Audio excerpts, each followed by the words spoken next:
আসসালামু আলাইকুম। Class 7-এর online ক্লাসে গত ক্লাসে আমরা আলোচনা করেছি। গত ক্লাসে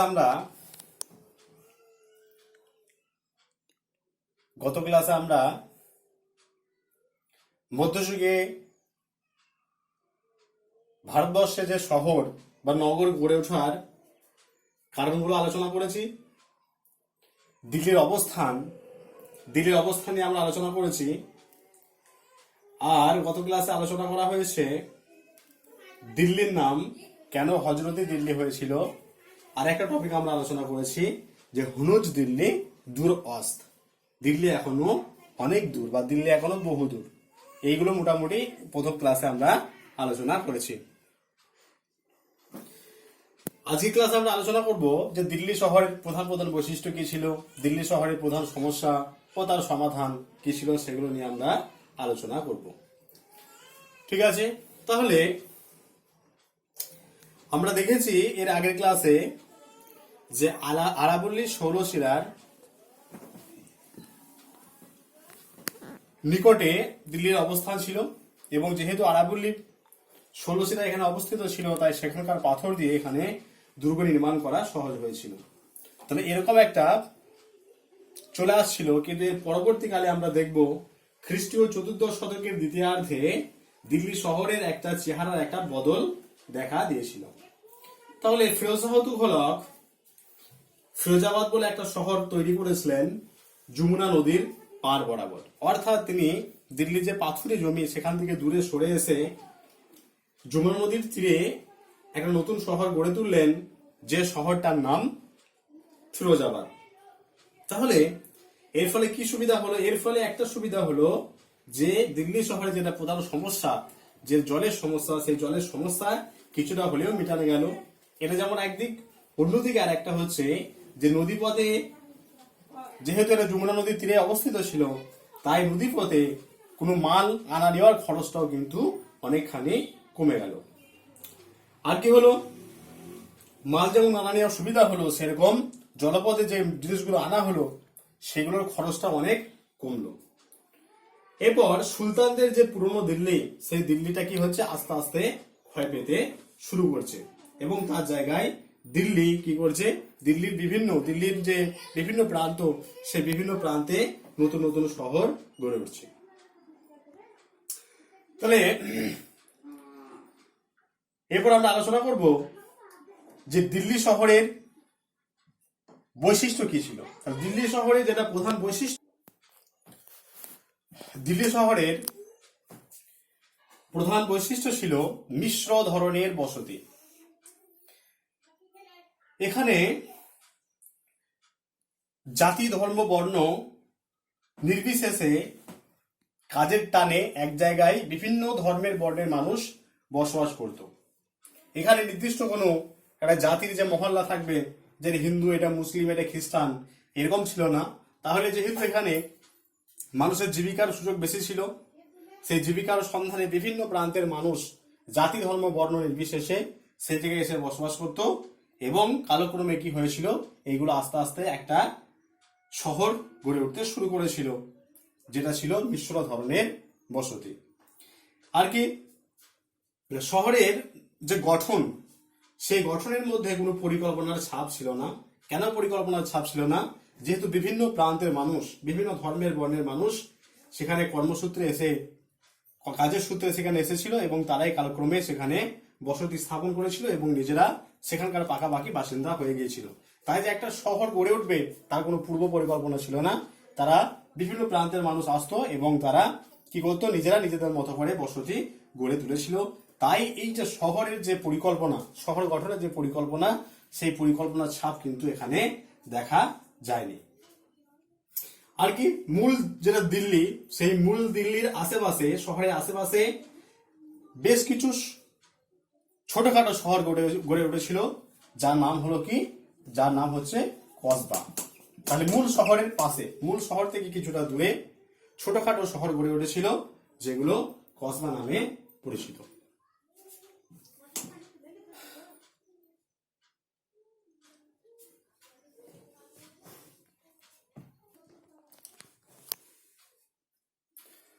দেখো, এরপর আমরা আলোচনা করব দিল্লি শহরের প্রধান সমস্যা কি ছিল এবং তার সমাধানের উপায়।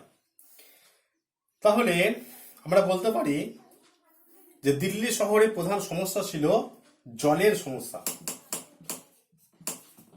জলের সমস্যা ছিল দিল্লি শহরের প্রধান সমস্যা। তাহলে এই জলের সমস্যা মেটানোর জন্য,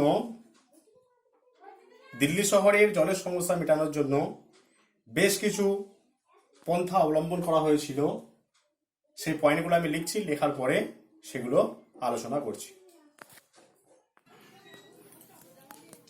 দেখো, তাহলে বলেছি যে দিল্লি শহরের প্রধান সমস্যা ছিল জলের সমস্যা। তাহলে সেই জলের সমস্যা বেড়ে যাওয়ার আরেকটা কারণ কি না, এই সময় যেহেতু দিল্লিতে একটা কর্মসংস্থানের সুযোগ হয়েছিল, বিভিন্ন পেশার ধর্মের বর্ণের মানুষ এখানে বসবাস করতে শুরু করেছিল এবং আস্তে আস্তে দিল্লির জনসংখ্যাটা প্রচুর পরিমাণে বেড়ে গেছিল। তাই জনসংখ্যা প্রচুর পরিমাণে বেড়ে যাওয়ার কারণে জলের সমস্যা প্রধান সমস্যা হয়ে দাঁড়িয়েছিল। তাহলে এই জলের সমস্যা বা জল সংকট মেটানোর জন্য সেই সময়কালে বেশ কিছু ব্যবস্থা অবলম্বন করা হয়েছিল। তার মধ্যে 1 নম্বর পয়েন্টে আছে যে বর্ষার জল ধরে রাখা। তো দিল্লির সুলতান যারা ছিলেন, দিল্লির সুলতানরা দিল্লি শহরের জলের সমস্যা মেটানোর জন্য বর্ষার জলকে ধরে রেখে সেই জল যাতে ব্যবহার করা যায় তারা ব্যবস্থা করেছিলেন। তাহলে বর্ষার সময় প্রচুর বৃষ্টি হয়, সেই জলগুলো এমনি নষ্ট হয়ে যায়। তাই সুলতানরা কি করেছিলেন, সেই জলগুলো ধরে রেখে সেই জলগুলো যাতে ব্যবহার করা যায় তারা ব্যবস্থা অবলম্বন করেছিলেন। এর ফলে কিছুটা হলেও কি হয়েছিল না, জলের সংকট মেটানো গিয়েছিল। নেক্সট পয়েন্ট আছে যে হৌজ বা জলাধার নির্মাণ। জল সংকট মেটানোর জন্য হৌজ বা জলাধার নির্মাণ করা হয়েছিল। ইলতুৎমিশ খনন করেছিলেন হৌজ-ই শামসি, আর আলাউদ্দিন খলজি সুলতান ইলতুৎমিশ তৈরি করেছিলেন হৌজ-ই শামসি বা হৌজ-ই সুলতানি, আর আলাউদ্দিন খলজি নির্মাণ করেছিলেন হৌজ-ই আলাই। তাহলে হৌজ বা জলাধার নির্মাণ করে এই ইলতুৎমিশ বা আলাউদ্দিন খলজি এরা কি করেছিলেন, এরা জলের সংকট মেটানোর চেষ্টা করেছিলেন। গিয়াসউদ্দিন বলবন তিনিও জলের সংকট মেটানোর জন্য তুঘলকাবাদে একটা জলাশয় নির্মাণ করেছিলেন এবং সেই জল যাতে শহরের বিভিন্ন জায়গায় ছড়িয়ে পড়তে পারে তার জন্য বিভিন্ন নালার সাহায্যে সেই জল পৌঁছানোর ব্যবস্থা ছিল। তবে মেওয়াটি যারা দস্যু ছিল, সেই মেওয়াটি দস্যুরা কি করতো, সেই নালাগুলোর উপর বাঁধ দিয়ে জলগুলো যাতে না আসে তারা সেরকম ব্যবস্থা করেছিল। ফলে সাধারণ মানুষদের ঘর পর্যন্ত, সাধারণ মানুষদের বাসস্থান পর্যন্ত কিন্তু সেই জল এসে পৌঁছাতে পারেনি। পরবর্তীকালে ফিরোজ শাহ তুঘলক এই নালার উপর তৈরি বাঁধ ভেঙে জল সরবরাহ ব্যবস্থা স্বাভাবিক করেছিলেন। তাহলে দিল্লির যারা সুলতান ছিলেন তারা সর্বদাই এই জল সমস্যার সমাধানের জন্য সচেষ্ট ছিলেন। তাহলে জল সংকট বা জল সমস্যা যাতে স্বাভাবিক হয়ে যায়, সাধারণ মানুষরা যাতে জল কষ্টে না ভোগে, তার জন্য দিল্লির সুলতানরা কি করেছিলেন না, এই তিনটে ব্যবস্থা তারা অবলম্বন করেছিলেন। 1 নম্বর হচ্ছে কি না, বর্ষার জল ধরে রাখা, 2 নম্বর হৌজ বা জলাধার নির্মাণ, আর 3 নম্বর পয়েন্ট যেটা সেটা হচ্ছে কি নদীতে বাঁধ নির্মাণ।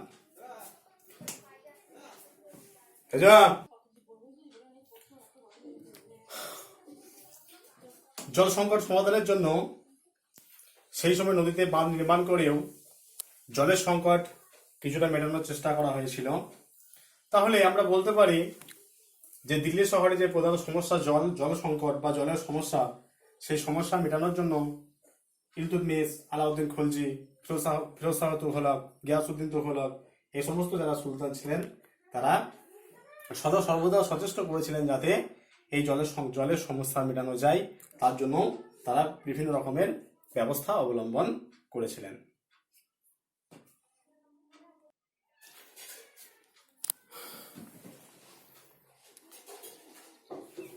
সুলতানি শাসনের 350 বছরের দিল্লি শাসকরা 11 বার তাদের যে শাসন কেন্দ্র সেই শাসন কেন্দ্র বদল করেছিলেন। তাহলে এই যে বিভিন্নবার তাদের যে শাসন কেন্দ্র বদল করছেন, এই শাসন কেন্দ্র বদল করার ফলে কোনো জায়গাতেই কিন্তু স্থায়ীভাবে শহরটির ভিত মজবুত হয়নি। 1505 খ্রিস্টাব্দে সুলতান সিকান্দার লোদির সময়ে আগ্রা শহরের বিকাশ শুরু হয়। সুলতানি সাম্রাজ্যের রাজধানী চলে আসে আগ্রাতে। তাহলে এরপর এই যে আগ্রা, এই আগ্রাতে এরপর 130 থেকে 40 বছরের বেশি সময় ধরে এই শহরের রাজনৈতিক যে গুরুত্ব, সেই রাজনৈতিক গুরুত্বটা কমে এসেছিল।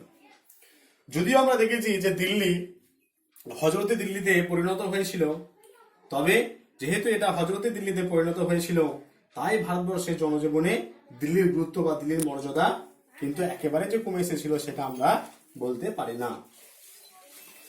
ভারতের মুঘল সাম্রাজ্যের প্রতিষ্ঠাতা জহিরুদ্দিন মোহাম্মদ বাবর প্রথম পানিপতের যুদ্ধে ইব্রাহিম লোদিকে পরাজিত করেছিলেন। আর শেরশাহের শাসনকালে যমুনার পশ্চিম দিকে কিলায়ে কোহনা ছিল রাজধানী। খ্রিস্টীয় 7ম শতকের মধ্যভাগে মুঘল বাদশাহ শাহজাহানের সময়ে শাহজাহানাবাদ নগরের পত্তন হলে দিল্লি পুনরায় রাজনৈতিক কেন্দ্র হিসেবে আরো মজবুত হয়েছিল। তবে আমরা বলতে পারি যে আগ্রা দুর্গ শহর হওয়ার, যেহেতু আগ্রা দুর্গ শহর, তাই এর গুরুত্ব কিন্তু কখনোই কমে যায়নি। জলের অভাবে ফতেপুর সিক্রি ছেড়ে আকবর লাহোরে চলে যান 1585 খ্রিস্টাব্দে, যেখান থেকে উত্তর পশ্চিম সীমান্তে নজর রাখাও বেশি সুবিধাজনক হয়েছিল। ফের 1596 খ্রিস্টাব্দ থেকে আগ্রা থেকে মুঘল শাসন পরিচালনা করা শুরু হয়েছিল।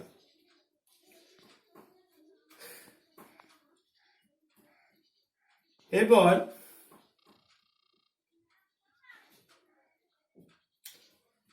দিল্লি শহরের যেগুলো প্রধান স্থাপত্য, সেই স্থাপত্যগুলোর লাল রঙের বেলে পাথর দিয়ে তৈরি করা হয়েছিল, যার নাম লালকেল্লা ও জামা মসজিদ।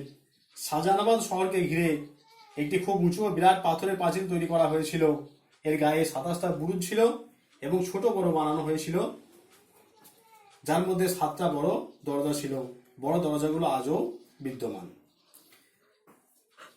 এই যে শাহজাহানাবাদ, মোগল সম্রাট শাহজাহান যে শহরটা তৈরি করেছিলেন শাহজাহানাবাদ, সেই শাহজাহানাবাদের চরিত্র ছিল মিশ্র প্রকৃতির। কেন মিশ্র প্রকৃতির? না, এখানেও কিন্তু বিভিন্ন ধর্মের বর্ণের মানুষ এসে এখানে বসবাস করতে শুরু করেছিল।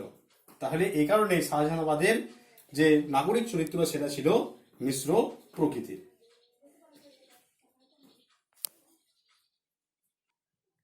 শাহজাহানাবাদ শহরে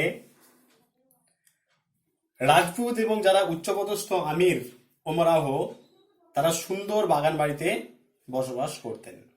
ধনী বণিকরা টালি দিয়ে সাজানো ইট ও পাথরের বাড়িতে থাকতো। যারা সাধারণ ব্যবসায়ী তারা থাকতো নিজেদের দোকানের ওপরে বা পেছন দিকে। তাহলে দেখো এখানে হাভেলি লিখেছি, মকান লিখেছি, কোঠরি লিখেছি, বাজার লিখেছি, 4টা টার্ম ব্যবহার করা হয়েছে। এগুলো তোমাদের শর্ট কোশ্চেন আসে। তাহলে হাভেলি কি? না, শাহজাহানাবাদ শহরে যেগুলো সবচেয়ে বড় ও সুন্দর বাড়ি, শাহজাহানাবাদ শহরে যেগুলো বড়, সবচেয়ে বড় সুন্দর বাড়ি, যেখানে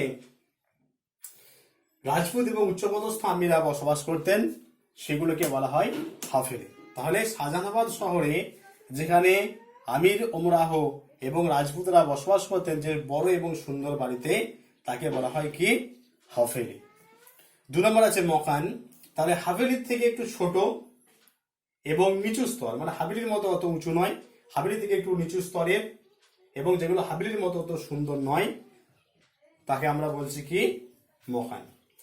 আর সবচেয়ে যেগুলো ছোট ঘর, শাহজাহানাবাদ শহরে যেগুলো সবচেয়ে ছোট ঘর, সেগুলোকে বলা হয় কোঠরি। তাহলে মকান মানে যেগুলো সবচেয়ে বড় এবং সুন্দর বাড়ি, যেখানে রাজপুতরা বসবাস করতেন, আমির ওমরাহরা বসবাস করতেন, সেটা হলো হাভেলি।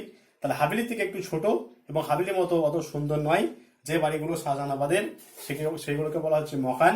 আর যেগুলো সবচেয়ে ছোট বাড়ি যেগুলো, সেগুলোকে বলা হয়, সবচেয়ে ছোট ঘর যেগুলো শাহজাহানাবাদের, সেটাকে বলা হয় কোঠরি। এই কোঠরিতে সৈনিক, দাসদাসী, কারিগর প্রমুখরা বসবাস করতেন।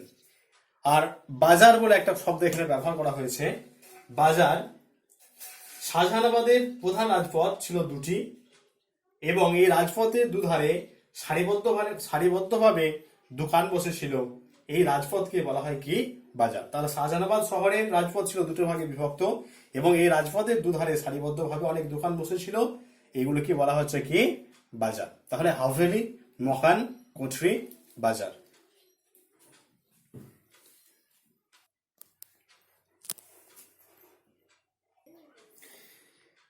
শাহজাহানাবাদ শহরে আরেকটা প্রধান বৈশিষ্ট্য হিসেবে আমরা বলতে পারি,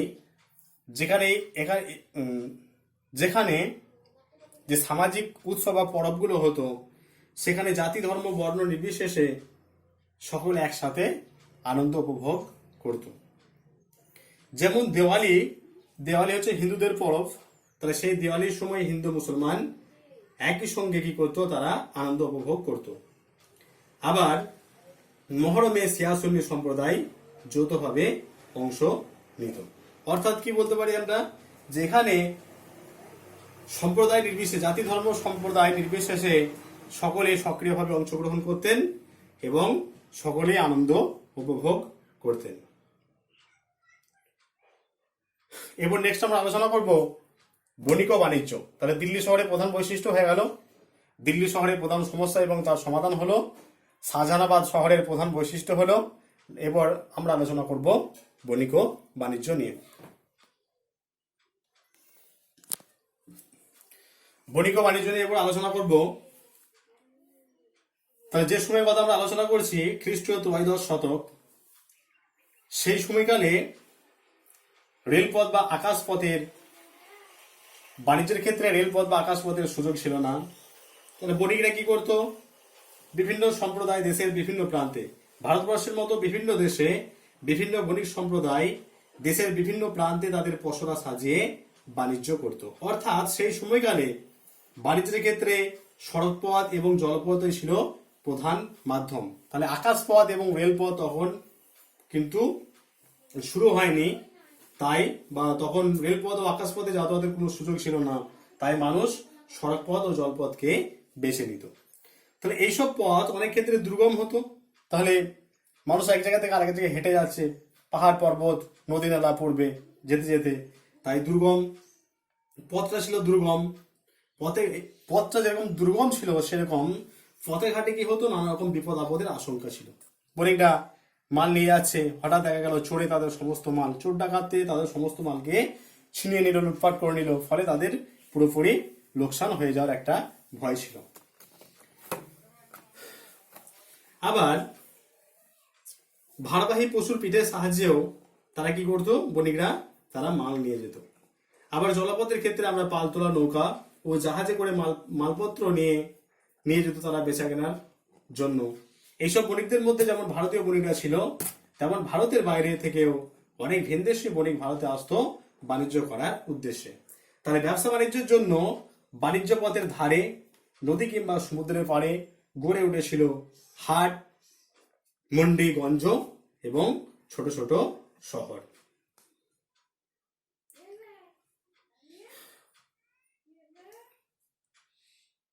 গ্রামের যারা মানুষ ছিলেন তারা নিজেদের যে উৎপন্ন পণ্য সামগ্রী সেগুলো বিক্রি করার জন্য তারা শহরে আসতো।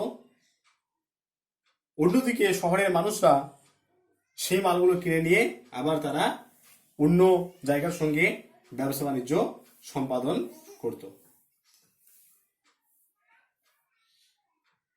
আবার সে যুগে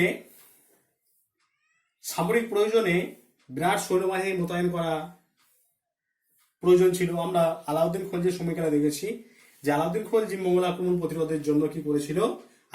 আলাউদ্দিন খলজি মঙ্গল আক্রমণ প্রতিরোধের জন্য বিশাল সৈন্যবাহিনী গঠন করেছিলেন। তাহলে সৈন্যবাহিনীর ভরণ পোষণের জন্য রাষ্ট্র কৃষকদের কাছ থেকে নগদে কর আদায় করত। ওই নগদ টাকা জোগাড় করার জন্য কৃষকরা ব্যবসায়ীদের কাছ থেকে তাদের যে উৎপন্ন পণ্য বিক্রি করে দিতে বাধ্য হতো। সেই শস্য নিয়েও বাণিজ্য চলত। তাছাড়া সুলতান অভিজাতদের বিলাস ব্যসনের জন্য প্রয়োজনীয় মূল্যবান জিনিসের ব্যবসা সে যুগের বাণিজ্যের আর একটা বৈশিষ্ট্য ছিল। এরপর আমরা দেখব যে বাণিজ্য তাহলে বাণিজ্যকে আমরা মোটামুটি দুটো ভাগে ভাগ করতে পারি। একটা হচ্ছে অন্তঃবাণিজ্য,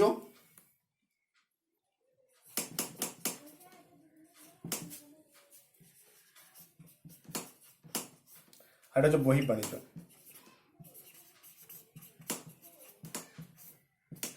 অন্তঃবাণিজ্য যখন কোনো বাণিজ্য একটা দেশের মধ্যে সীমাবদ্ধ থাকে, যখন বাণিজ্য একটা দেশের মধ্যে সীমাবদ্ধ থাকে সেটাকে আমরা বলি অন্তঃবাণিজ্য। আর যখন বাণিজ্য কি হয়, নিজের দেশের গণ্ডি ছাড়িয়ে অন্য কোনো দেশের সঙ্গে সম্পাদিত হয় সেটাকে আমরা বলি বহির্বাণিজ্য। তাহলে এখন আমরা আলোচনা করব অন্তঃবাণিজ্য সম্পর্কে, অর্থাৎ খ্রিস্ট ত্রয়োদশ শতকে ভারতবর্ষের যে অন্তঃবাণিজ্য কেমন ছিল সেই অন্তর্বাণিজ্য নিয়ে আলোচনা করব। দেখো এই যে অন্তর্বাণিজ্য, সেই অন্তর্বাণিজ্যের আবার দুটো ভাগ ছিল। একটা হচ্ছে গ্রাম থেকে শহরে বাণিজ্য, একটা গ্রাম থেকে শহর, গ্রামের বণিকরা শহরে যেত বাণিজ্য করার জন্য। আর একটা হচ্ছে এক শহর থেকে আরেক শহর। ঠিক আছে, তাহলে গ্রামের যারা উৎপন্ন সামগ্রী যারা ফসল ফলাতেন তারা শহরে গিয়ে সেগুলো বিক্রি করতেন। তাহলে গ্রাম থেকে শহর, আবার দেখা যাচ্ছে কি একটা শহর থেকে আরেকটা শহরে সেই সময় বাণিজ্য সম্পাদিত হতো। অর্থাৎ একটা শহরে কোনো কিছু একটা জিনিস খুব সহজলভ্য ছিল, সেই শহরের মাল আবার অন্য শহরে গিয়ে বেশি দামে বিক্রি করা হতো। সেরকম ভাবে এই অন্তঃবাণিজ্য গ্রাম থেকে শহর এবং শহর থেকে শহর এই দুটো ভাগে সম্পাদিত হয়েছিল সেই সময়কালে। এইসব জিনিসপত্রের মধ্যে নানা রকমের খাদ্যশস্য, খাবার, তেল, ঘি, আনাজ, ফল ইত্যাদি ছিল। শহরের বাজারের এইসব পণ্য বিক্রি হতো। তাহলে গ্রামের মানুষরা কি করতো? গ্রামের মানুষরা এই নানা রকমের খাদ্যশস্য, খাবার, তেল, ঘি, আনাজ, ফল, লবণ ইত্যাদি তারা শহরে নিয়ে আসতো বিক্রি করার জন্য। আবার এক শহর থেকে আরেক শহরে রপ্তানি হতো প্রধানত বেশি দামের যেগুলো শৌখিন জিনিসপত্র, যেগুলো ধনী অভিজাতদের জন্যই তৈরি করা হতো। তাহলে আবার একটা শহর থেকে আরেকটা শহরে যে বাণিজ্য সম্পাদিত হচ্ছে সেখানে আছে কি না, যারা ধনী অভিজাত শ্রেণী তাদের যে শৌখিন দ্রব্য বা বিলাস ব্যসন দ্রব্য সেগুলো একটা শহর থেকে আরেকটা শহরে নিয়ে গিয়ে বিক্রি করা হতো। সুলতানদের রাজধানী দিল্লি শহরে সাম্রাজ্যের নানা এলাকা থেকে আসতো কি দামি মদ আসতো, সূক্ষ্ম মসৃণ বস্ত্র আমদানি করা হতো। তাছাড়া বাংলাদেশ, করমণ্ডল ও গুজরাটের সুতি ও রেশমের কাপড়ের চাহিদা ছিল দেশের সর্বত্র। এ যুগে প্রথম চরকায় সুতো কেটে কাপড় বোনা শুরু হয়েছিল, যেটাকে তাঁত শিল্প বলা হয়। তাহলে এই সময় যোগাযোগ ব্যবস্থার কিছুটা উন্নতি ঘটেছিল। রাস্তার ধারে ধারে পথিকদের জন্য গড়ে উঠেছিল সরাইখানা। তাহলে সরাইখানার ব্যাপারে আমি বলেছি, যখন শেরশাহ পড়িয়েছি, শেরশাহ পড়ানোর সময় বলেছি যে শেরশাহ রাস্তার দুধারে কি করেছিল, সরাইখানা স্থাপন করেছিলেন।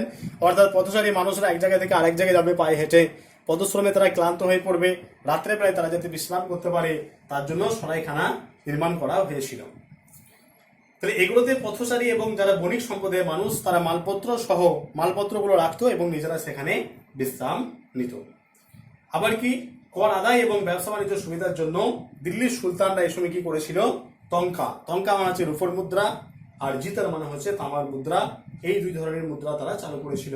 এগুলি মান ছিল কি না যথেষ্ট উন্নত। তাহলে বিনিময়ের মাধ্যম একদম যদি আমরা প্রাচীন যুগের দিকে তাকাই, ঋগ্বৈদিক যুগের দিকে তাকাই, তখন তাহলে বিনিময়ের মাধ্যম কি ছিল? প্রথমে বিনিময়ের মাধ্যম ছিল এক্সচেঞ্জ, মানে একটা জিনিস একজনকে দিত, তার কাছ থেকে অন্য একটা জিনিস নিত। তার পরবর্তীকালে এলো কড়ি। দেখো সরাইখানা সম্পর্কে তোমাদের একটা আগে পরিচয় হয়েছে, যখন আমি শেরশাহ পড়িয়েছি সেই শেরশাহর সময় সরাইখানা কি সেটা বলা হয়েছে। অর্থাৎ তখনকার দিনে যোগাযোগ ব্যবস্থা এতটা উন্নত ছিল না, পথচারী মানুষরা কি করতো, পায়ে হেঁটে এক জায়গা থেকে আরেক জায়গায় তারা যেত। তাহলে পায়ে হেঁটে গেলে স্বাভাবিকভাবে তারা ক্লান্ত হয়ে পড়বে। তাহলে এই ক্লান্ত মানুষরা যাতে রাত্রের বেলায় বিশ্রাম নিয়ে আবার তার পরের দিনে যাত্রা শুরু করতে পারে তার জন্য কি করা হয়েছিল, এই সরাইখানাগুলো নির্মাণ করা হয়েছিল। তাহলে এই সুলতানি যুগে আমরা দেখব যে সুলতানি যুগে মানে শেরশাহের আগেও কিন্তু এই সরাইখানার অস্তিত্ব ছিল। তাহলে সেই সরাইখানাতে কি করতো, যারা বণিক সম্প্রদায়ের মানুষ তারা মালপত্র রাখতো এবং রাতের বেলায় বিশ্রাম নিত। তাহলে এই সময়কালে ব্যবসা বাণিজ্যের সুবিধার জন্য দিল্লির যারা সুলতান তারা তঙ্কা হচ্ছে রূপোর মুদ্রা, ও জিতল, জিতল হচ্ছে সোনা তামার মুদ্রা, এই দু ধরনের মুদ্রা তারা চালু করেছিল। তাহলে এই যে দুটো মুদ্রা তারা চালু করেছিল, টঙ্কা ও জিতল, এই মুদ্রার মান ছিল যথেষ্ট উন্নত। তাহলে মুদ্রা কেন তৈরি করা হয়েছিল, কেন দিল্লির সুলতানরা মুদ্রা তৈরি করেছিলেন? না, জিনিসপত্র কেনাবেচার জন্য, জিনিসপত্র কেনাবেচার জন্য এই টঙ্কা ও জিতল তৈরি করা হয়েছিল, অর্থাৎ এইগুলো ছিল বিনিময়ের মাধ্যম। ঠিক আছে, তাহলে তোমাদের আজকে যেগুলো পড়ানো হলো, দিল্লি শহরের প্রধান বৈশিষ্ট্য পড়ানো হলো, দিল্লি শহরের প্রধান সমস্যা ও তার সমাধান পড়ানো হলো, বণিক ও বাণিজ্য পড়ানো হলো, এবং বণিক ও বাণিজ্যের মধ্যে একটা পার্ট দেশের ভিতরের বাণিজ্য, অর্থাৎ যেটা অন্তর্বাণিজ্য, সেই অন্তর্বাণিজ্য পড়ানো হলো। অন্তর্বাণিজ্যের দুটো ভাগ বলেছি, একটা গ্রাম থেকে শহর আর একটা হচ্ছে শহর থেকে শহর। গ্রামের যেগুলো উৎপন্ন পণ্য সামগ্রী গ্রামের মানুষ এগুলো শহরে গিয়ে বিক্রি করতো, আবার একটা শহরের জিনিস যেগুলো মূলত গ্লাস বেসন দ্রব্য ছিল, অর্থাৎ যেগুলো অভিজাত এবং রাজা যারা বা যারা শাসক তারা যেগুলো ব্যবহার করতেন, সেইগুলো একটা শহর থেকে নিয়ে গিয়ে আর একটা শহরে বিক্রি করা হতো। তাহলে গ্রাম থেকে শহর আর একটা হচ্ছে শহর থেকে শহর, এইভাবে তখনকার যে অন্তর্বাণিজ্য, সে অন্তর্বাণিজ্য সম্পাদিত হতো। তাহলে তোমাদের এগুলো পড়াটা হলো। আজকে প্রশ্ন দিচ্ছি না, পরে ক্লাসে প্রশ্ন দিয়ে দেবো। আর তোমাদের গত ক্লাসে যে একটা প্রশ্ন দেওয়া হয়েছিল, সেই প্রশ্ন একটা প্রশ্ন বাদ গিয়েছিল, যে সেই প্রশ্নটা হচ্ছে দিল্লি যে শহর, দিল্লি শহরের অবস্থান কেমন ছিল, দিল্লি শহরের অবস্থান কেমন ছিল, এটা তোমাদের মাঝে মাঝে টিকা পড়ে আমি প্রশ্নটা লিখে দিচ্ছি। এই প্রশ্নটা একটু আগের প্রশ্নের সঙ্গে একটু অ্যাড করে নেবে। দেখো, যখন বণিক ও বাণিজ্যে তোমাদের প্রথম ক্লাস নেওয়ার পর আমি প্রশ্ন দিয়েছিলাম, প্রশ্নের উত্তরগুলো বলে দেওয়া হয়েছে, সেখানে এই প্রশ্নটা বাকি থেকে গিয়েছিল যে দিল্লি শহরের অবস্থান কেমন ছিল। এটা তোমাদের 3 নম্বরের টিকা পড়ে অনেক সময় যে দিল্লি শহরের অবস্থান আলোচনা করো। আমি যখন কিন্তু পড়িয়েছি তখন বিস্তারিত এটা আলোচনা করেছি। ঠিক আছে, আজকে যেগুলো পড়ানো হলো তার প্রশ্ন আজকে দিচ্ছি না, প্রশ্ন পরে ক্লাসে আমি দিয়ে দেবো। আর যদি কারো কিছু বুঝতে অসুবিধা হয় অবশ্যই আমাকে ফোন করবে। ঠিক আছে।